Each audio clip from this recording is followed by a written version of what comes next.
Esta noche en La Palabra hablamos con la ex rectora de la Universidad Nacional Autónoma de Honduras y destacada socióloga Julieta Castellanos. En algunas cartas usted ha dicho que el libre gobierna prácticamente a la fuerza y no por el diálogo.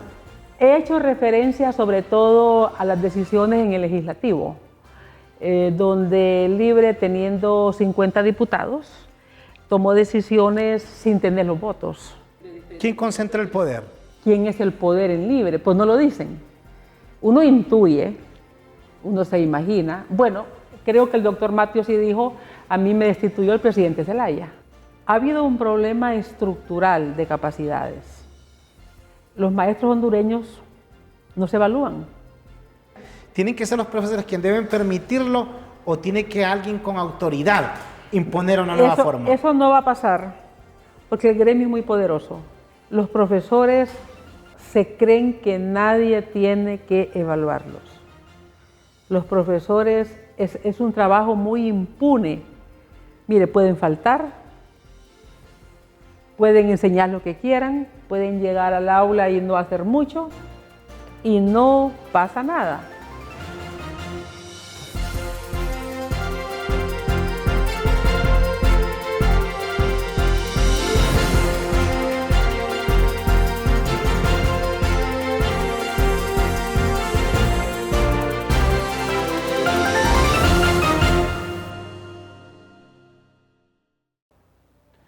Bienvenidos a la segunda emisión de La Palabra a través de LTV, el canal de la Tribuna.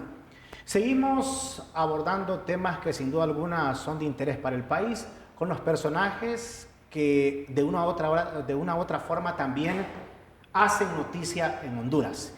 Y en este caso hablaremos con la ex rectora, reconocida y destacada socióloga del país, Julieta Castellanos. Bienvenidos a La Palabra. Buenas tardes, un saludo especial. Y bueno, aquí para conversar sobre Honduras. Gracias. Sí, vamos a hablar, mire, de Honduras, de un tema que nos apasiona. Extracámara yo le preguntaba sobre las cartas, me dice que son como 4 o 5 cartas. ¿Cuándo va la próxima carta del análisis del actual gobierno? Bueno, por lo general espero unas semanas, algunos meses, para que haya un cúmulo de elementos que ameriten un análisis. Y la última carta fue después de los 2 años de investidura. Creo que vamos bien, libre vamos bien, que fue lo que la señora presidenta dijo en su discurso de segundo año. Y ahí lo que destacaba era algunos informes de diferentes organizaciones e instituciones nacionales, internacionales que nos dicen cómo está el país. Entonces ahora estoy en ese proceso de ir viendo toda la coyuntura. Han pasado hechos importantes en estos 4 meses ya.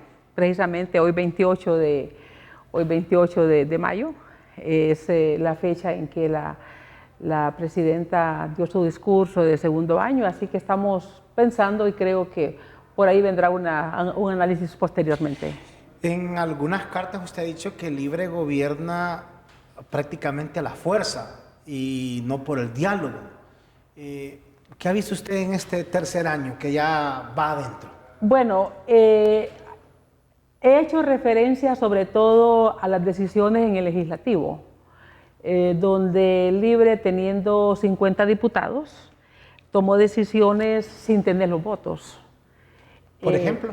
Ejemplo, la elección del procurador y el subprocurador general de la República. Lo hicieron antes de cuando estaban todavía vigentes los cargos, no habían renunciado, no hubo un juicio político, no hubo destitución. ¿Fue ilegal esa elección? La misma elección del presidente de la Junta Directiva del Congreso en su primera elección, 2022. Entonces, luego los hechos siguientes, inclusive más recientemente, la adhesión de Honduras al CAFTA. Hay que recordar que en esta decisión no fue ratificada la anexión de Honduras al CAFTA. Y luego el nombramiento de la comisión proponente, de la comisión permanente, perdón, que eligió de forma interina al fiscal general y el fiscal adjunto y casi estaban dispuestos a hacerlo en propiedad. Entonces yo creo que ha sido una legislatura a golpes y eso realmente no era lo que esperábamos. Sobre todo porque el Libre fue un partido muy crítico, la gente del Libre fue muy crítica en todo el periodo de los 12 años de gobierno del Partido Nacional y por lo tanto si uno critica un estilo de gobierno es porque no lo va a hacer igual o parecido. Y creo que ha ido quedando en evidencia ese estilo de gestión, ese estilo de conducción, esa forma del poder y a eso me refería con ese planteamiento que hice. O sea, si venía algo mal, Libre prometió cambiarlo, pero entonces siguió mal. Bueno, yo creo que uno de los señalamientos que fue muy importante fue la debilidad del Estado de Derecho, fue la debilidad institucional.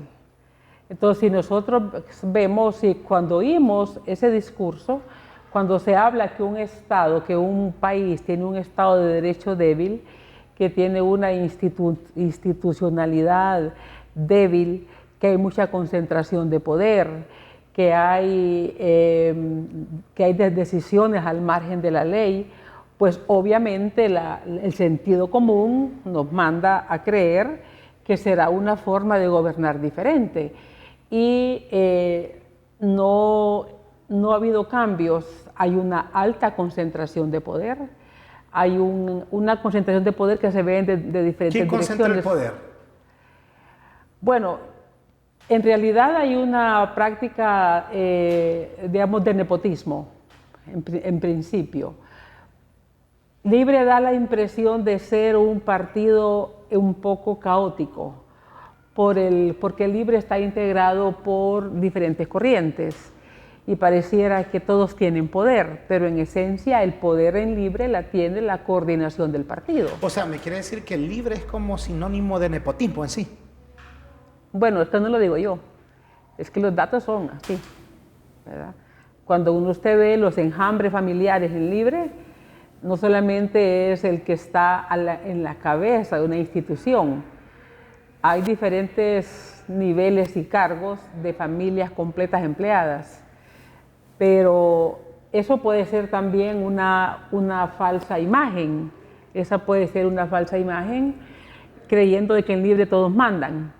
No, en Libre hay una conducción centralizada, obviamente, y yo creo que también es de manejo común, que es la coordinación del partido, es la familia Zelaya la que tiene el control del partido. Nada se mueve sin que haya una voluntad de la familia presidencial.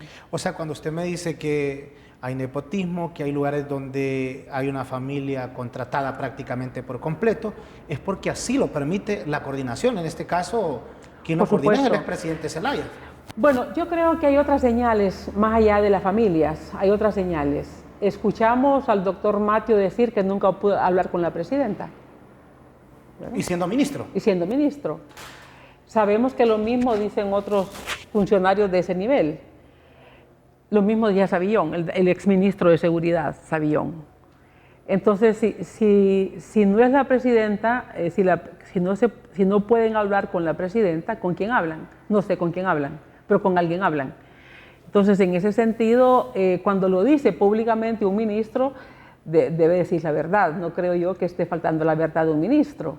Entonces, yo creo que hay elementos que nos mandan a entender una dinámica del poder que no es exactamente lo que se entendería de una persona con una alta responsabilidad de Estado, como es la presidencia de la República. Cuando usted dice, si no hablan con ella, con alguien tienen que hablar, ¿quién sería en ese caso?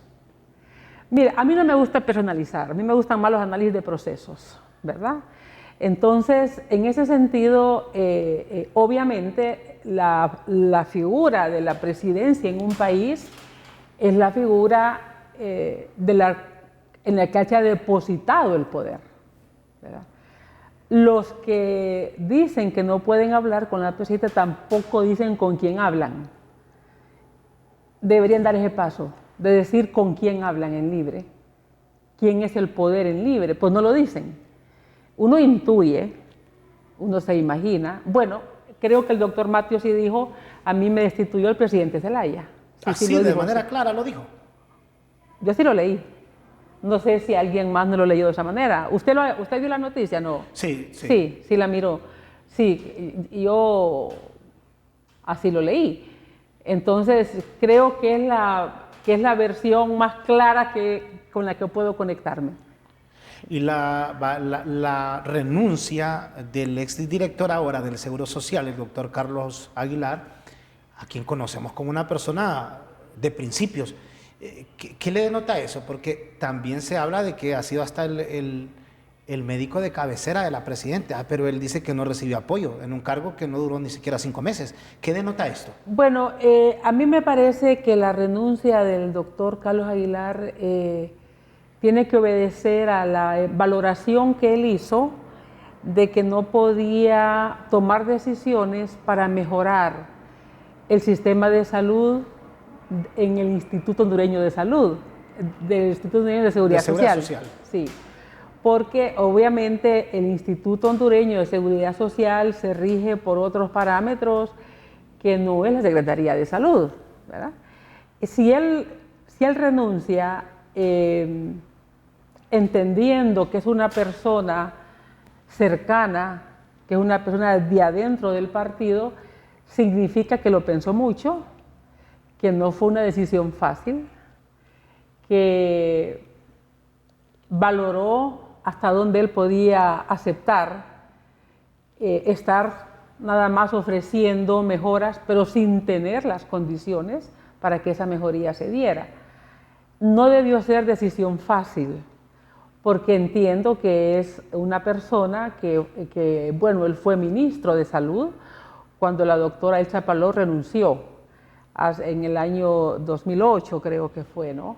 Él fue ministro de Salud. Entonces, en ese sentido, el doctor Aguilar tuvo que haber hecho esa valoración de lo que significaba en su relación tan larga con el partido y con la familia presidencial tomar esa decisión.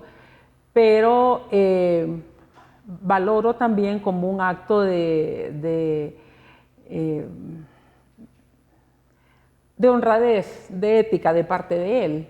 Decir, bueno, si no puedo hacer lo que yo he propuesto que se debe hacer, entonces renuncio. Y creo que es una decisión que hay que respetar, una decisión que está en el marco de sus responsabilidades y una decisión que debería de llamar a la reflexión también a la presidencia y la República, porque el sistema de salud en los dos, en el público y en este que no es público porque es privado, porque es de los contribuyentes del sector privado y el sector laboral, este subsistema de salud es muy crítico y cualquiera puede aceptar un cargo por el prestigio que da un cargo, cualquiera acepta un cargo porque le da poder, porque pueden ser buenos ingresos, porque lo conecta con relaciones.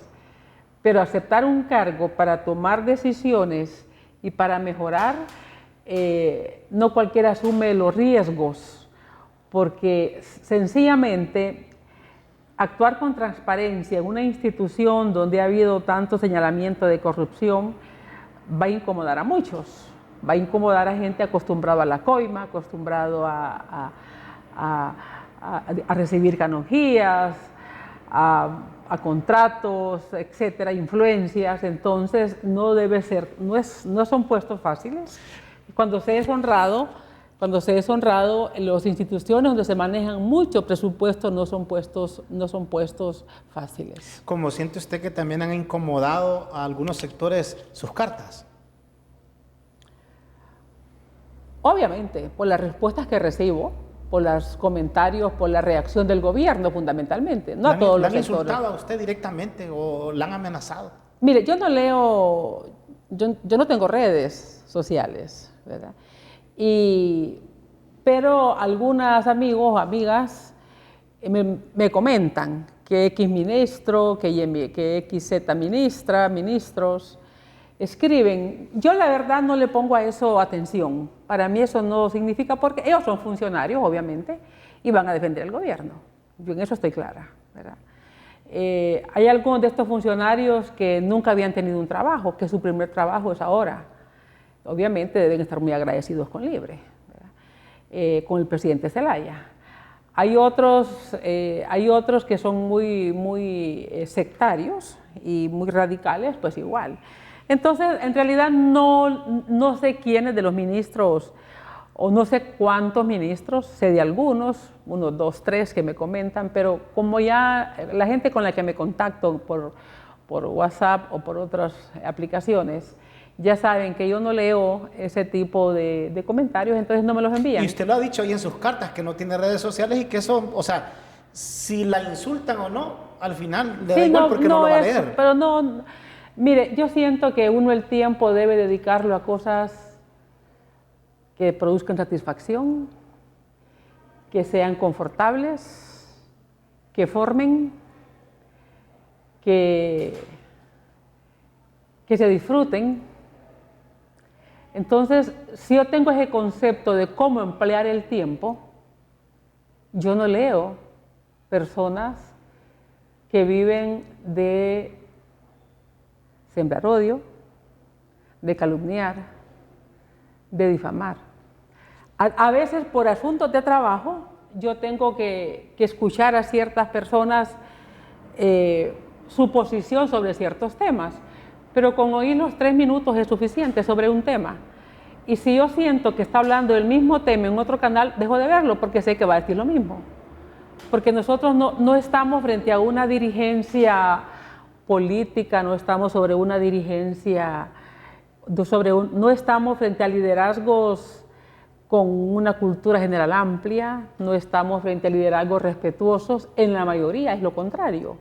Son liderazgos con una formación muy hostil, que construyeron su carrera política en base a la confrontación, al choque, a fomentar odio. Entonces yo no leo eso. Y en realidad yo siento que el tiempo debe usarse para cosas más gratas, pero más fortificantes. Si Libre está en el poder y usted dice que es de choque, de confrontación, por eso votó el pueblo hondureño. Es su derecho elegir por quién vota. No tengo comentarios. ¿Y lo sigue viendo en el poder para el próximo proceso? Es temprano todavía para ese tipo de conjeturas o de proyecciones, es temprano. Se están dando encuestas en diferentes sentidos, se están dando informes nacionales, internacionales. Hoy tenemos una ciudadanía más observadora, más informada por diferentes fuentes, desde diferentes trincheras, pero bueno, hay tiempo todavía para eso. Bueno, y esto es sin duda alguna muy interesante, a la gente le encanta la política, pero también hay temas de los que no podemos olvidarnos, como la educación, para el caso. Ya hablaremos sobre este importante tema para el país después de estos importantes mensajes aquí en La Palabra.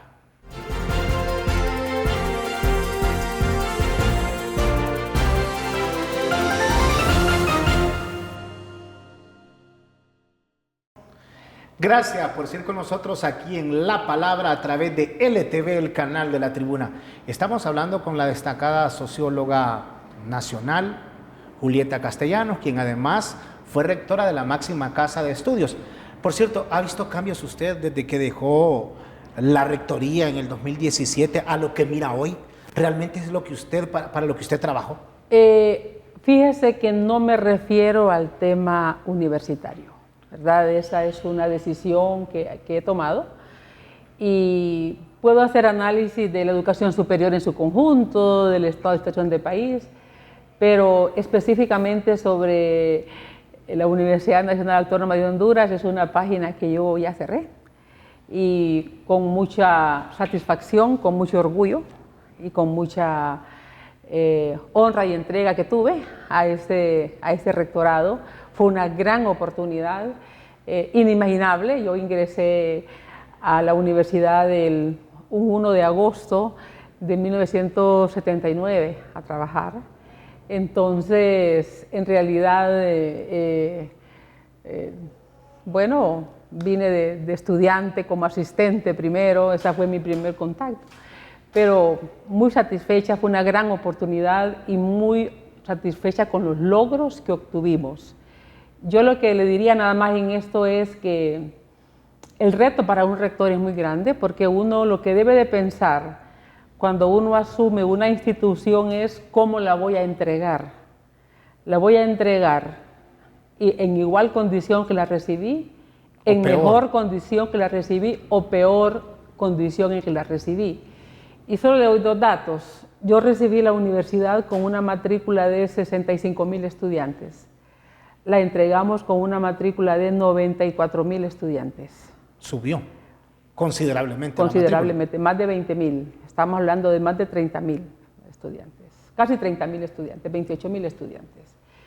Y luego, igual en nuevas carreras, fue un momento donde se abrieron nuevas carreras, nuevos posgrados.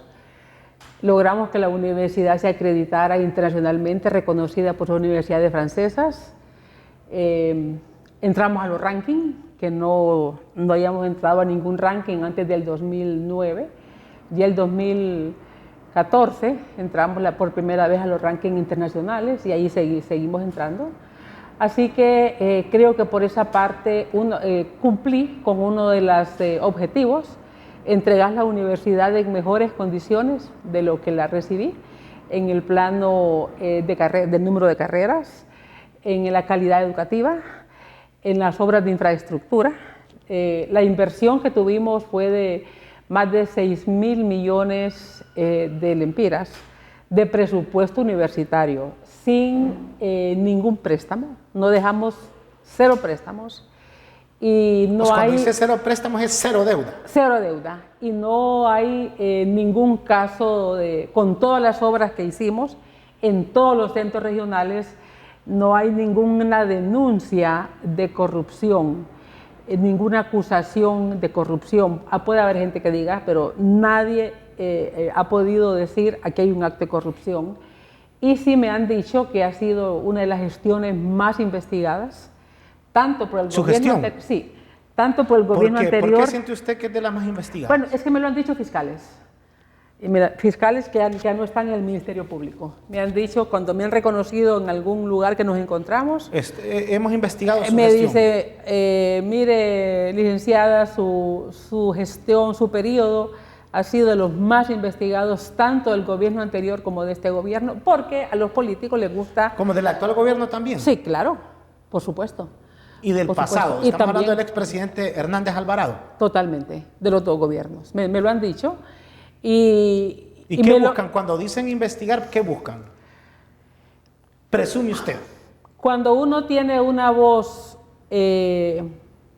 alta y una voz crítica, al poder le gusta callar esa voz y tener formas de callarla.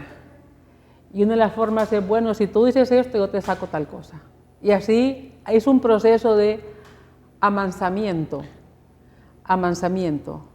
Entonces, cuando uno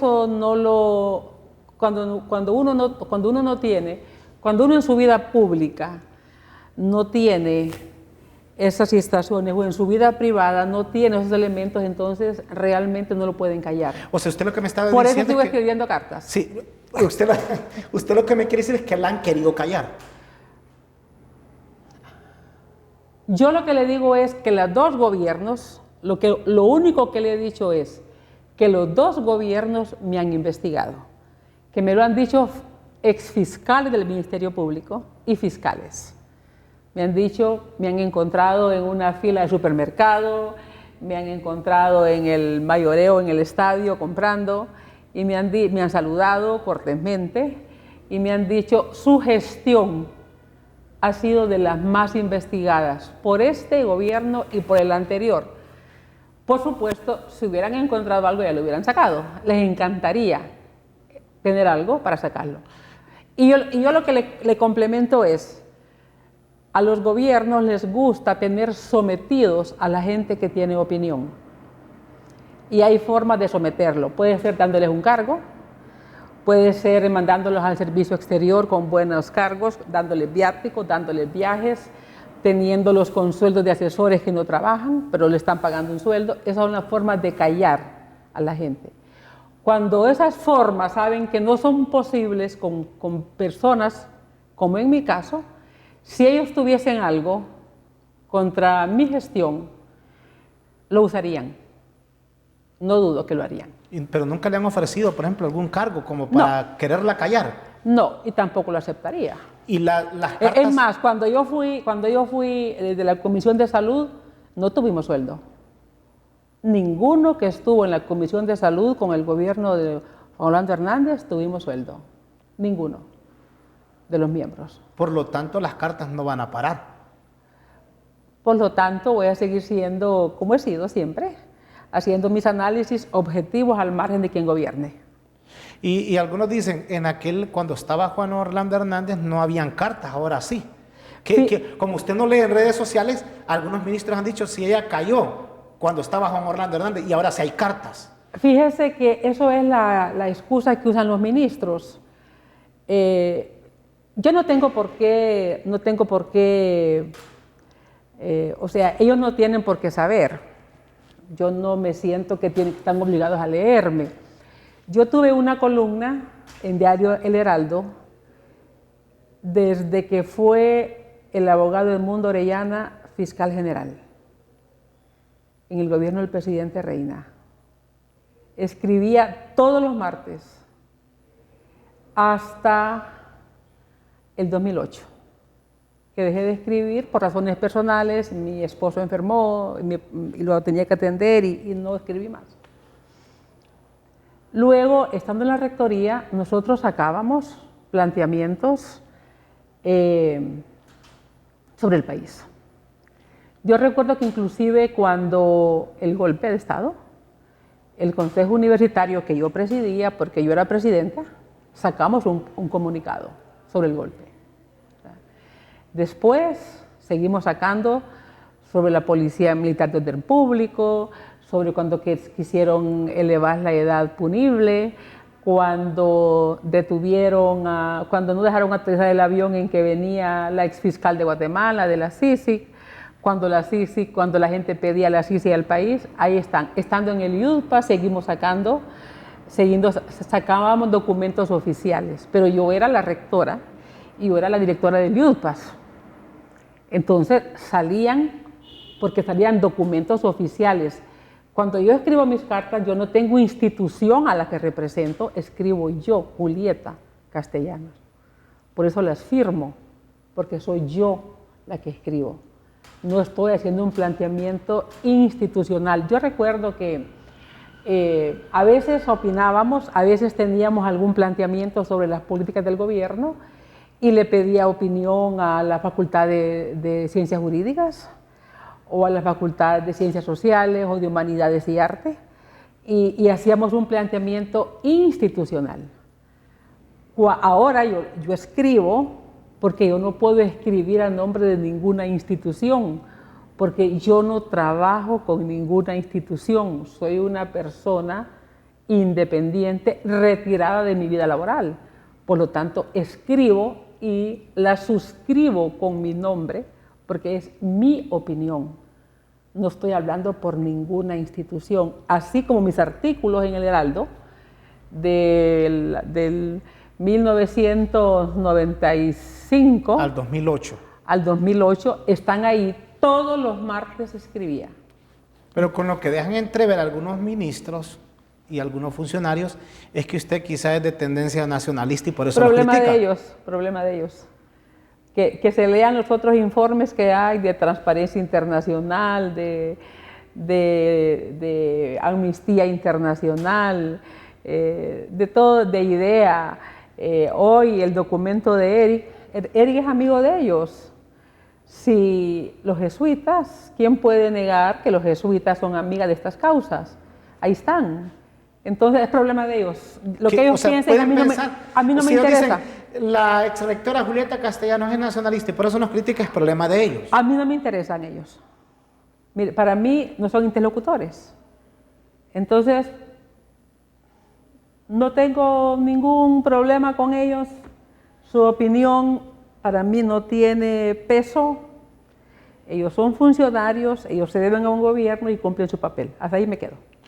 Y hablando, porque este segmento comenzamos con la educación superior.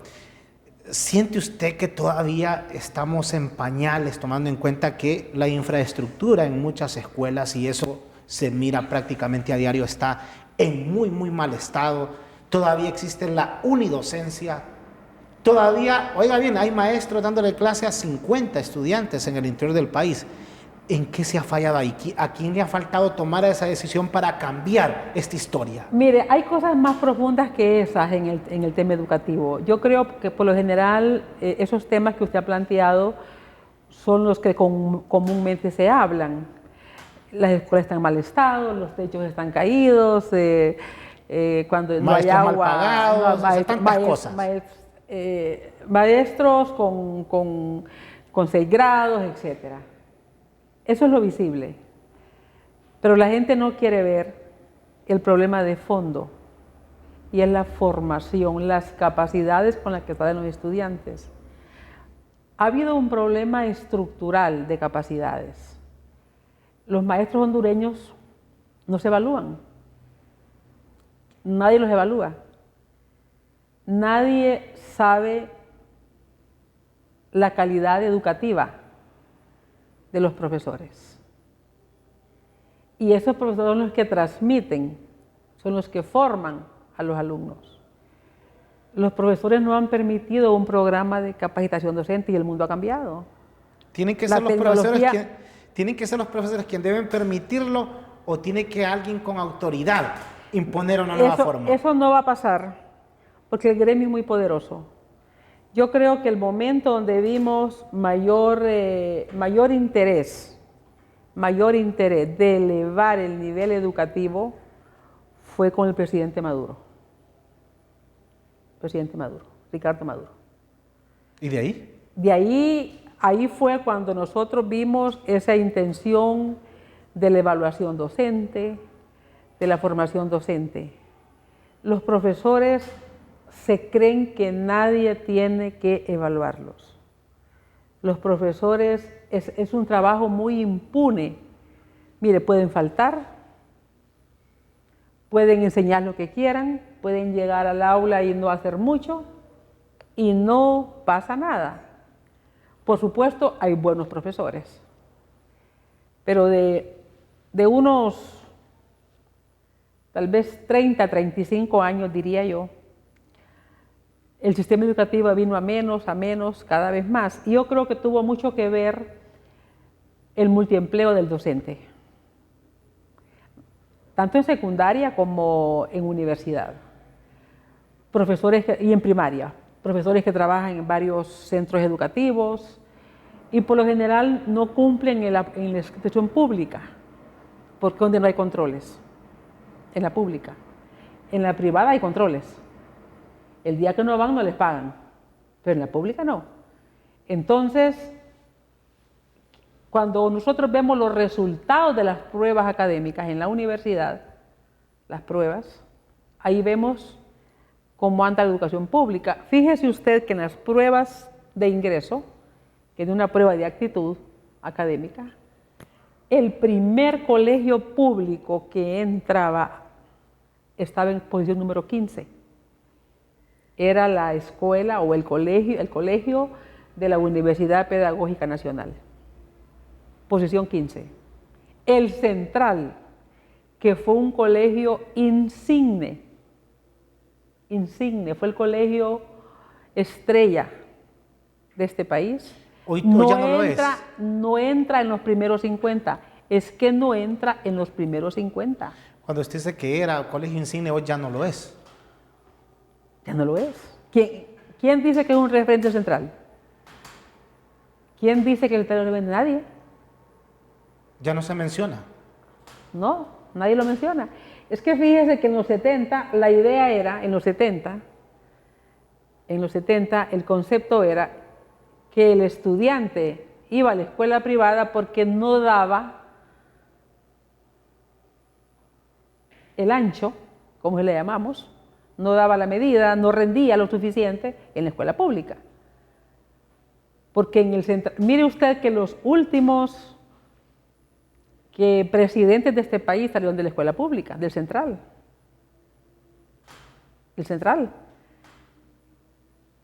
porque al central iba la clase media alta y hasta gente adinerada. Pues ya no ocurre eso. No, porque la educación se segmentó. Los pobres van a la escuela pública, la clase media hace un esfuerzo extraordinario para los padres para pagar la escuela privada, los que pueden más van a la bilingüe y la élite va a las top élite de Tegucigalpa. Así se segmentó la sociedad. Uno puede ver la segmentación social por la segmentación educativa. Entonces, nosotros en la universidad, después de cada prueba de ingreso, hacíamos los estudios por institución. El primer colegio que entra es élite, porque es el colegio de la Universidad Pedagógica Nacional. Ahí va la élite, pero entra en posición 15. Y entran otros, pero mire usted que paradójicamente los mejores resultados vienen de los colegios de Occidente, de Ocotepec específicamente.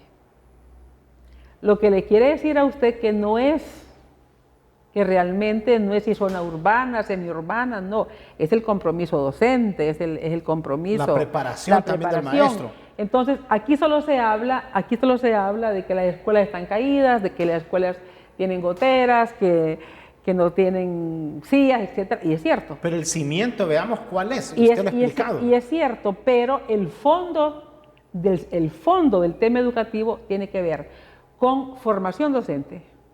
Porque si ese docente no se actualiza, si ese docente no está al día con la educación, en tecnología, en destrezas, en conocimientos, va a ser un docente repetitivo, memorístico, que al final no ayuda al joven. Ese es un problema. Y el docente es muy reacio a capacitarse, porque ocupa tiempo. Porque digamos capacitar hay que estudiar. Y él ¿por qué va a estudiar si estudió? Hoy el maestro le puede decir que no tiene tiempo o que no tiene recursos para capacitarse. Puede ser ambas cosas. No tiene tiempo primero porque tiene más de un trabajo. Y eso comenzó, los docentes empezaron a tener doble empleo en los 80, comenzó, pero se profundizó en los 90 con el plan de ajuste estructural, con el carecimiento de la vida, con que el maestro tenía que tener vehículo porque había inseguridad. Y tiene razón, el maestro tiene derecho a eso. Yo no me opongo a eso. Pero eso le hizo tener más de un trabajo. Nosotros anduvimos en bus de transporte público, siendo docentes universitarios, y era normal.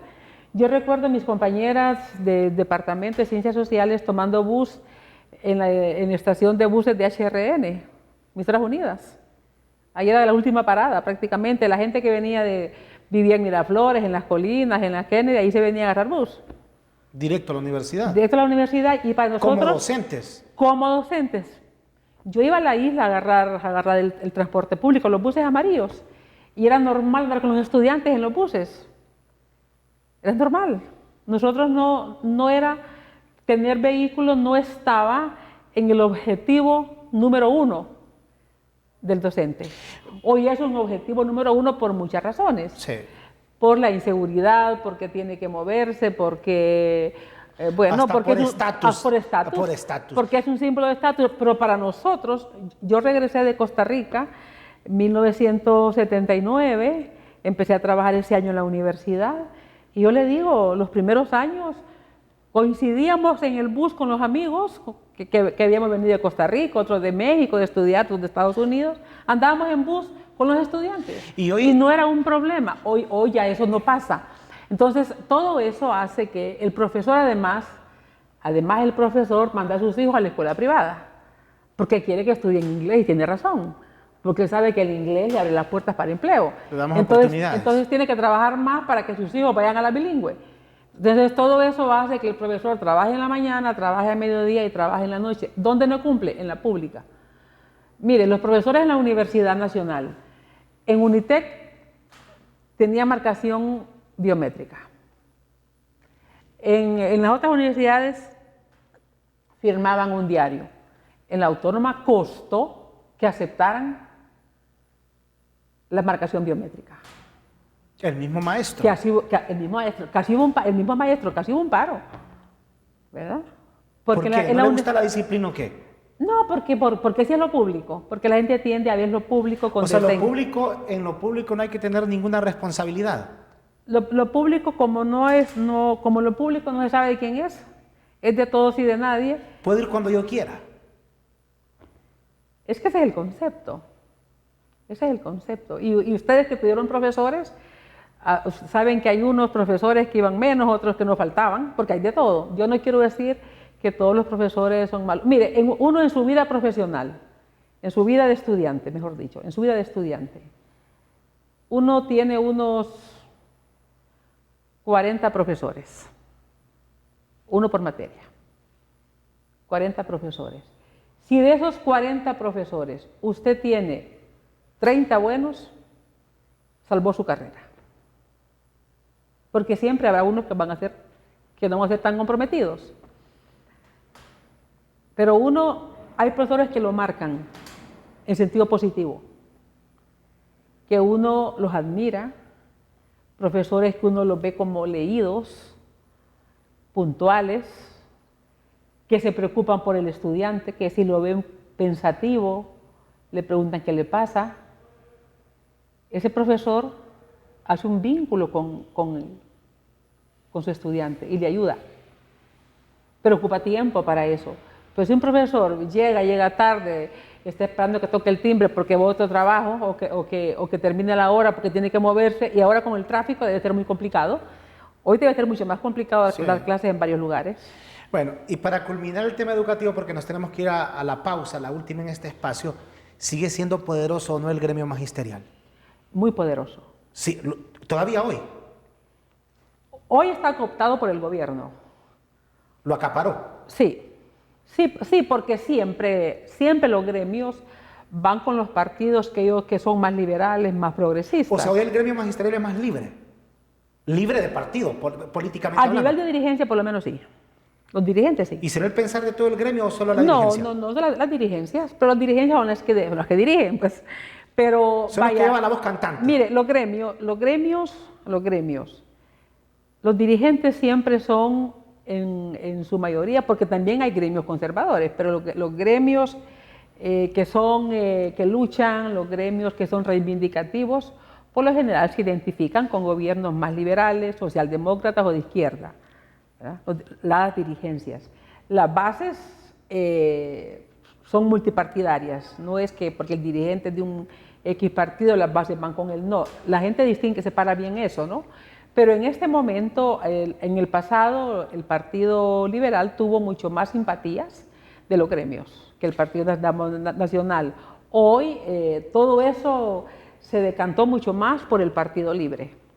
Y hoy siente que están gobernando porque muchos están en cargos públicos. Entonces ya no sería como tan fuerte o tan, en este caso, tan independiente, de acuerdo con lo que usted está diciendo.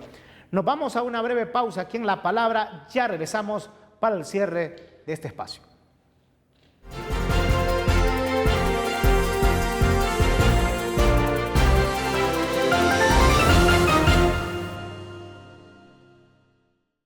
Gracias por seguir con nosotros aquí en la segunda emisión de La Palabra a través de LTV, el canal de la Tribuna. Este espacio que le traerá a ustedes los personajes que forman opinión en el país y que sin duda alguna pues también generan noticia. Todos los lunes a través de esta pantalla de LTV. En materia de seguridad, ¿cómo siente usted que andamos? Complejo, es un tema complejo. Porque el país tiene sus complejidades propias, pero también las políticas públicas tienen que ver mucho con eso. Ahora estamos viendo un estado de excepción que ya lleva más de un año, más de año y medio creo. Sí, más. Más de año y medio. En mi concepto, cuando un país recurre al estado de excepción es porque ha fracasado el Estado democrático. Y porque la institucionalidad no es capaz de ofrecer resultados observando el Estado de Derecho. Ese es un fracaso. O sea, aquí ya fracasó el Estado Democrático de Honduras. En el tema de seguridad, estar con un estado de excepción Permanente.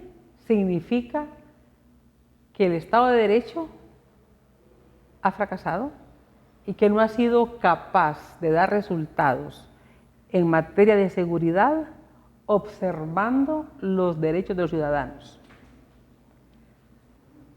En ese sentido, no sé hasta cuándo lo van a poder sostener, pero siento que la deliberación en el Congreso en esta última extensión que hubo fue muy cerrado los votos, fueron 65 votos con los que aprobaron. Y los informes recientes posteriores a esa aprobación, que es el informe de la Corte Interamericana de Derechos Humanos, el informe del Alto Comisionado de Naciones Unidas y el informe de CONADE, no son favorables a la observación y al respeto a los derechos humanos. Y eso va a ir haciéndose cada vez más deliberativo. Yo siento que es un tema complejo. Estamos viendo ahora una fase nueva, que es la de los cementerios clandestinos. El ministro ha dicho y Didapol dice que los homicidios han bajado. Lo que no sabemos es los desaparecidos, ¿cuántos son? Porque hay gente que no denuncia por miedo, ¿verdad? O hay personas que creen que por alguna razón no hay una estadística de desaparecidos. O sea, decir que han bajado los homicidios es una percepción de él, con el argumento que usted dice que no sabemos cuántos son los desaparecidos. No, los homicidios han bajado. Los homicidios han bajado. Yo no voy a negar que pero no, los desaparecidos que no ha bajado. no lo sabemos. Nosotros tuvimos una tasa de homicidios de 86.5 por cada 100.000 habitantes del 2011. Del 2011 al 2022, al 2021, cuando recibe la presidenta Castro, la tasa de homicidios había bajado más del 50%. Ellos recibieron con una tasa de homicidios bajo 40 ya. O sea, bajo 40. Un nivel bajo. No, alto, pero había bajado. O sea, no sé si me explico. Sí, sí. O en sea, un 40%. O sea, me estoy explicando que venimos de 86. Sí. Cuando la presidenta recibe el 22, ya estamos menos de 40. Se había bajado bastante. Sí. Pero sigue siendo el país más alto, aún con esa reducción. Hoy la Secretaría de Seguridad plantea que se han reducido los homicidios, que hay 9 diarios, 8 diarios, que estaban en 11, eso es menos. Pero lo que no hay es el tema de los desaparecidos. No sabemos cuántos. Recién estamos conociendo que han descubierto un cementerio clandestino en Altos del Carmen, en San Pedro Sula. Sí. Que hablan de 15, 16 personas que pueden estar ahí, que fueron ahí sepultadas clandestinamente. No sabemos si habrán más. Pero lo que vemos son otras dinámicas. Independientemente, la gente siente una sensación de inseguridad en los buses, en sus casas, en el barrio. Es mucho el trabajo que hay que hacer y ojalá que mejore. Y sumado a esto, la impunidad. ¿Siente usted que se ha trabajado para que los crímenes, los asesinatos, se investiguen a realidad o sigue reinando la impunidad? Mire, yo como no se trabajo, ha denunciado por varios sectores. O sea, yo no trabajo ya ese tema de la seguridad, ¿verdad? Yo hace ya mucho que no es mi tema, ¿verdad? ¿Se cansó? No, por decisión lo dejé. Lo miro como miro otros problemas del país, como miro la pobreza, como miro otros temas. Pero no es un tema que yo me detengo. Lo que sí miro son hay estudios que hablan de una tasa de impunidad de más del 90%. Eso es muy alto. Bastante elevado. Y mientras eso no se resuelva, pues la gente va a sentir que no hay un costo por por cometer ese tipo de Yo le delitos. decía lo de la impunidad. El tema de las muertes de tránsito están terribles, terribles. Esa es una epidemia en el país también, la muerte por hechos de tránsito. Si no hay educación vial, si no hay formación, si no se respetan las ordenanzas de tránsito, si no hay cámaras que puedan observar cuando un vehículo rebasa sin poder hacerlo, impacta, si no hay esa tecnología que ayude a que el que va conduciendo un vehículo se sienta responsable, no de su vida únicamente, de la vida de los demás, porque lo más doloroso es cuando mueren personas que no tenían nada que ver con que vaya una persona ebria conduciendo un carro y es víctima. Hemos tenido, han habido personas conocidas, unas, otras no conocidas, independientemente de quién sea. La gente tiene derecho a la vida, derecho a vivir, a que se le respeten sus derechos. Pero cuando vamos en una carretera y vemos una rastra, un carro pesado en el carril que no le corresponde y porque es un carro fuerte, hace lo que quiere, en ese sentido, lo que estamos viendo es un irrespeto total. Sí. Y cuando no hay autoridad que controle eso, la gente lo va a seguir haciendo. Yo le decía, el nivel de impunidad, por ejemplo, estaba leyendo y prácticamente con la desaparición física de su hijo ya casi se cumplen 13 años. Quedó a deber la investigación por cuestión de tiempo ya para finalizar. En el caso específico, yo sé lo que es el dolor para una madre perder un hijo y en esa circunstancia. ¿Quedó a deber la investigación en Honduras? Por supuesto, como en muchos casos, ¿verdad? En muchos casos. Y bueno, eso es el país, eso es Honduras. Y estamos a tiempo de recuperar el país en materia de seguridad, o sea, investigar realmente y que no queden estos casos impunes. Bueno, no sé, es que son tantos los casos, son muchos factores los que influyen, pero esa es una gran deuda del país, que daña mucho el tejido familiar, el tejido social, digamos, familias rotas, pero al país no le importa eso.